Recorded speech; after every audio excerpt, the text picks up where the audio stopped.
Buona quinta domenica di Pasqua. Siamo ancora una volta in dialogo con il Vangelo di Giovanni, siamo ancora lì, in quelli che sono i capitoli di un lungo discorso di addio che Gesù fa in questo momento intensissimo e drammatico nell'ultima fase della sua esistenza terrena, questo discorso di addio che lui fa soltanto alla presenza dei suoi discepoli e che ci viene riferito soltanto nel Vangelo di Giovanni, dopo un gesto che ha un valore simbolico, che è la lavanda dei piedi, no?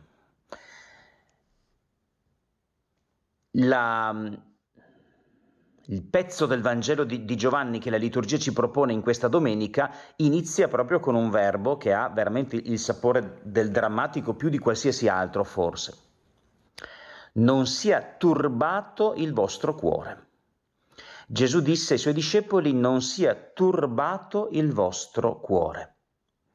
Questo verbo qui che indica il turbamento, l'essere turbati, ritorna più volte anche nel Vangelo di Giovanni. A volte è Gesù stesso che vive questo turbamento ed è un turbamento che non è soltanto una questione psicologica, è molto di più, è una dinamica spirituale che è la conseguenza del trovarsi di fronte alle potenze del male che si scatenano. Anche la parola mondo nel Vangelo di Giovanni acquista spesso questo significato, no? Il mondo a un certo punto prende un'accezione negativa perché è una umanità che si lascia dominare dall'avversario, da colui che entra nella storia degli uomini per turbare il nostro cuore. Tra l'altro il cuore non è soltanto la sede degli affetti e dei sentimenti, ma al tempo stesso anche la sede delle decisioni nella mentalità biblica, specialmente ebraica. E quindi questo turbamento è la profondità dell'uomo che viene scossa radicalmente nel momento in cui si dispiegano le potenze del male. E Gesù ha appena parlato proprio ha cominciato ad annunciare il dispiegarsi delle potenze del male, perché ha detto che lui sta per morire, è imminente la sua morte in croce, no? Ma Gesù ha parlato anche del fatto che ci sarà un discepolo che lo tradisce e ci sarà anche un Simon Pietro, convinto sempre di essere il leader indiscusso di questo gruppo di discepoli e che promette fedeltà in eterno e che promette la sua solidità, che in realtà Gesù gli ha già preconizzato il rinnegamento, cioè anche Pietro rinnegherà il maestro, no? E allora e tutti i discepoli in qualche maniera saranno presi dal panico nel momento della passione del loro maestro e del loro Signore e del loro amico. Quindi cosa si fa?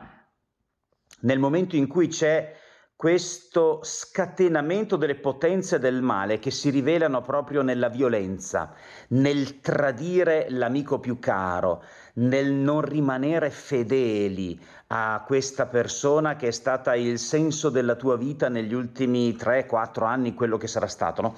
Colui che è maestro e signore. Nel momento in cui l'essere umano rivela a causa delle forze del male anche la sua inadeguatezza, la sua fragilità, il suo venir meno, il nostro venir meno. Cosa si fa di fronte allo scatenamento del male che si è rivelato sulla croce di Gesù e che si rivela nelle nostre vite in tante circostanze, no? Quando anche noi viviamo le dinamiche del tradimento, per esempio, quando non riusciamo più a mantenere sensato, significativo e saldo un legame che magari era stato il legame fondamentale della nostra vita. O quando sperimentiamo, ecco, semplicemente tutto lo sviluppo del male e della violenza che c'è nel mondo e che genera miseria, genera disperazione, genera paura e genera turbamento, no? Anche nel caso nostro le scene di una guerra vicina a noi provocano il turbamento. il turbamento. E qual è l'alternativa che Gesù ci propone? Anzi, qual è l'antidoto? Qual è la soluzione? Ecco, perché il turbamento provocato dalle forze del male non sia decisivo e non ci faccia venir meno. Dove troviamo salvezza? Abbiate fede in Dio e abbiate fede anche in me. Gesù parla della fede, sappiamo che la fede nel linguaggio biblico cos'è se non l'aggancio, il collegamento, rimanere uniti a Gesù come il tralcio unito alla vite, rimanere fondati su di Lui e sulle sue parole, che sono parole del Padre, come la casa è costruita sulla roccia, rimanere appunto radicati in Lui come l'albero che ha radici in una terra dove ci sono corsi di acqua e quindi c'è fecondità e c'è vita, non c'è morte, non c'è il venir meno, non c'è il crollare, c'è la solidità. Grazie a questa esperienza della fede che significa contatto. Il verbo greco pisteuo e il verbo ebraico aman, da cui deriva la parola amen, che significa credo, indicano appunto questo appoggiarsi. Ecco, la fede è descritta in termini di appoggiarsi, di rimanere attaccati, rimanere innestati, non essere isolati, vivere il legame, la relazione. E poi Gesù esplicita tutto questo con l'immagine meravigliosa della casa. Nella casa del Padre mio vi sono molte dimore. Se no, vi avrei mai detto vado a prepararvi un posto? Gesù l'aveva detto, vado a prepararvi un posto. Quando sarò andato e vi avrò preparato un posto, verrò di nuovo e vi prenderò con me, perché dove sono io siate anche voi. Gesù parla in termini di casa, d'altronde ha parlato di Dio in termini di papà, Abba, in termini di famiglia, in termini di relazioni anche affettive, quindi si tratta di credere in Gesù, si tratta proprio di lasciarci coinvolgere in questa dinamica di legame affettivo con il Padre suo, che poi diventa un legame anche relazionale, affettivo, ma anche operativo tra di noi esseri umani, con la terra, con il mondo, con tutto ciò che richiede la nostra cura e la nostra responsabilità. Questa forma di amore e di legami è la possibilità che abbiamo di sconfiggere le potenze del male.